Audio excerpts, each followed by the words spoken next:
मित्रांनो, 28 जून रोजी महाराष्ट्र राज्याचे उपमुख्यमंत्री व वित्तमंत्री अजित पवार यांनी अंतरिम अर्थसंकल्प सादर केला.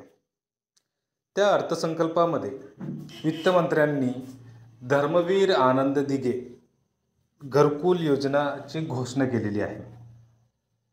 नेमकं धर्मवीर आनंद दिघे घरकुल योजना कोणत्या लाभार्थ्याला दिले जाणार आहे याची सविस्तर माहिती जाणून घेणार आहे. त्यापूर्वी तुम्ही आपल्या चॅनलवरती पहिल्यांदा आले असेल तर चॅनलला सबस्क्राईब करा आणि बेल आयकॉनला प्रेस करा. आपल्या चॅनलवरती तुम्हाला असाच नवनवीन व्हिडिओ भेटत राहणार आहे.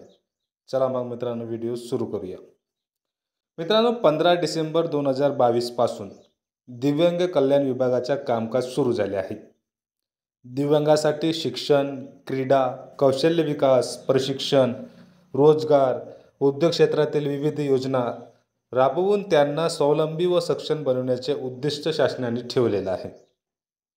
तसेच दिव्यांग व्यक्तीचे स्वतःचे हक्काचे घर व्हावे यासाठी धर्मवीर आनंद दिघे घरकुल योजना राबवण्यात येणार असून पहिल्या टप्प्यातच 34,400 घरकुल बांधण्याचा निर्णय एकनाथ शिंदे सरकारने या ठिकाणी घेतलेला आहे.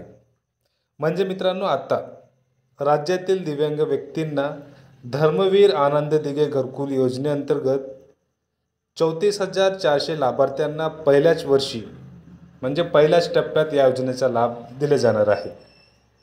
तर मित्रांनो, अशा प्रकारचा हा महत्त्वाचा अपडेट होता. व्हिडिओ आवडल्यास व्हिडिओ लाईक आणि चॅनल नक्की सबस्क्राईब करा. धन्यवाद.